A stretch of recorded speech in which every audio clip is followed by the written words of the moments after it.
All right, so let's see if you got number 2 right. Okay, if the inequality, the absolute value of m is greater than the absolute value of n is true, which of the following must be true?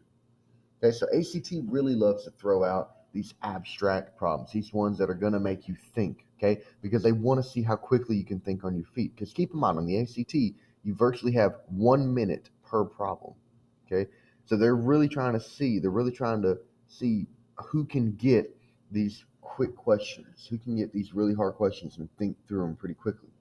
All right, so let's look at this one. So the absolute value of m must be greater than the absolute value of n. So they give us 3 scenarios here, and they need to ask us which one must be true. Okay.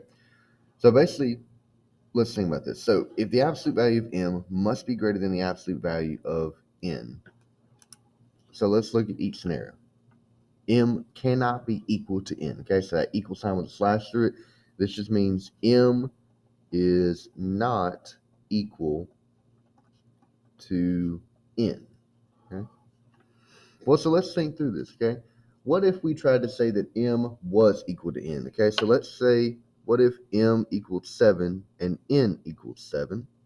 Okay, so let's just see if we can prove this thing to be false by contradiction.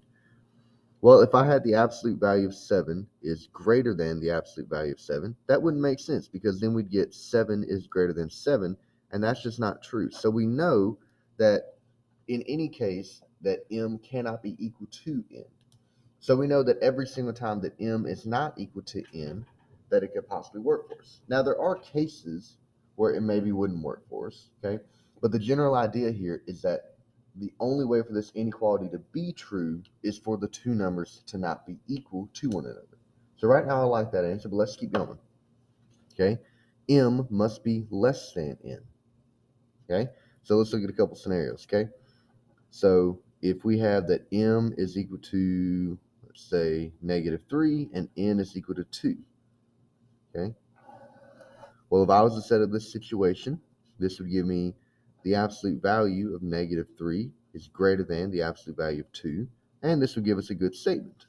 However, if I did m equals -1, n equals 2, well, then this would give me the absolute value of -1 is greater than the absolute value of 2, which would give me that 1 is greater than 2. And this one wouldn't work. So the important thing to note here is that with this first one, this has to happen, okay? Because the alternative, there's no way for that. There were cases where m and n were not equal to one another, and it gave us a wrong statement. But the idea is that the only way for this statement to be true is that these two numbers cannot be equal.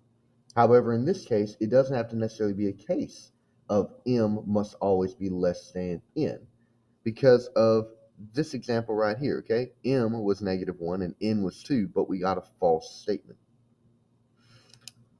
So the main idea here is that M does not always have to be less than N, and M also does not have to be greater than N, okay, for a similar situation over here. So the reason why our answer is going to be A is because the only way for this inequality to work is that the two numbers cannot be equal to one another.